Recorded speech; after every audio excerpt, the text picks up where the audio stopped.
Bonjour les amis, Marc Maillot encore avec vous pour une méditation tirée du livre de Job pour la dernière fois, le chapitre 19, les versets 25 et 26. Mais je sais, moi, que mon défenseur, mon rédempteur est vivant. En dernier lieu, il surgira sur la poussière. Après que cette peau aura été détruite, moi, dans mon corps, je contemplerai Dieu. J'arrête la lecture là. C'est la dernière dans une série de 4 méditations sur ce livre de Job pour laquelle nous avons lu un passage des paroles connues et qui sont incluses dans le libretto du fameux oratorio Messie, Messiah de George Friedrich Handel, que l'on entend souvent d'ailleurs à chaque année à Noël, au moins dans le monde anglo-saxon. En fait, il y a un parallèle entre la situation de Job, cette victime de toutes sortes de maux qui l'affligent et dont la perte de tous ses biens, y compris sa famille et même sa santé. Et parallèle, je dis, avec la situation de l'humanité entière, car Job, il attend depuis longtemps que Dieu lui restitue ce qui lui a été enlevé par Satan au début de l'histoire. D'où le parallèle, comme je dis, entre le thème de Job et celui de Noël, que lorsque on attend depuis l'époque d'Adam et Ève l'arrivée du Sauveur à la période que l'on appelle l'Avent. Or, toute la Bible et toute la vie, en fait, le livre de l'homme, la Bible, c'est le livre pour l'homme déchu, c'est l'histoire de l'attente de la révélation des fils de Dieu. Comme dit l'apôtre Paul en Romains chapitre 8, verset 19, où il écrit, et je le cite, « C'est en effet cette révélation des fils de Dieu que la création attend avec un ardent désir. » Fin de citation. Alors, tout commence donc par une création parfaite où tout ce que Dieu a créé était bon et même très bon selon la Genèse. Mais l'homme libre s'est laissé influencer par Satan, dont l'origine est mystérieuse, mais la plupart des chrétiens pensent qu'il s'agit d'un ange déchu. L'homme s'est détourné de Dieu et le résultat fut la création entière qui souffre sous la malédiction avec une pleine d'injustice sur la terre. Et donc la vie de Job en est un exemple.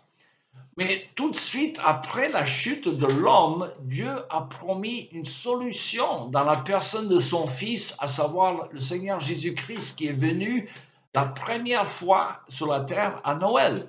Il s'est incarné comme un petit bébé vulnérable. Vous imaginez ça, le créateur de l'univers. C'est tellement magnifique que cela dépasse toute explication. Alors, dans un premier temps, ce Messie a mené une vie humaine normale, sauf pour l'absence du péché, et cette vie aboutissait à sa condamnation par les hommes pécheurs qui ne supportent pas la perfection morale. Et ensuite, le Messie était offert par Dieu comme victime pour les péchés de ces mêmes hommes rebelles et ingrats. Il fut ressuscité comme preuve que Dieu le Père a agréé son sacrifice pour le pardon des péchés de tous ceux qui croient en lui. Jésus le Messie demande que cette bonne nouvelle soit annoncée au monde entier afin que les hommes croient et qu'ils soient réconciliés avec Dieu avant qu'il revienne rétablir la justice sur la terre. Et d'ailleurs, c'est le sens du mot paix que les anges annoncent aux bergers de Bethléem. Paix sur la terre aux hommes qu'il aime. La paix dont il est question est celle rétablie entre les hommes pécheurs avec le Créateur 3 fois saint. Alors, quel rapport avec le livre de Job, vous me demandez? Mais c'est simple, Job aussi attendait l'arrivée ou l'intervention de son Rédempteur pour rétablir la justice.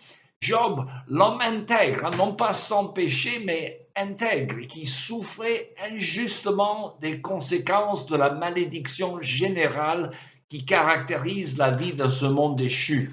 Alors, après les longues plaintes et des supplications auprès de Dieu, Job reçoit enfin l'intervention de Dieu qui le rassure de sa bonté divine et sa providence bienveillante.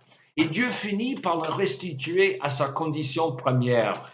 Et de même, le Seigneur Jésus est venu dans un premier temps pour s'offrir comme victime sacrificielle pour nos péchés. Mais nous l'attendons une deuxième fois pour rétablir la justice définitive sur la terre, renouvelée, où les méchants sont jugés et les repentis qui ont cru à l'Évangile seront rétablis. Alors je conclus donc en lisant ces quelques versets du livre de l'Apocalypse au chapitre 21, versets 1 à 6, où nous avons, j'allais dire, la réalisation de ces faits dont nous parlons. Puis je vis un nouveau ciel et une nouvelle terre, un nouveau ciel et une nouvelle terre, car le premier ciel et la première terre avaient disparu et la mer n'existait plus. Je vis la ville sainte, la nouvelle Jérusalem, descendre du ciel d'auprès de Dieu, belle comme une mariée qui s'est parée pour son époux. Et j'entendis une voix forte venant du trône qui disait, voici la tente de Dieu avec les hommes. Il habitera avec eux. Ils seront ses peuples et lui, Dieu, avec eux sera leur Dieu.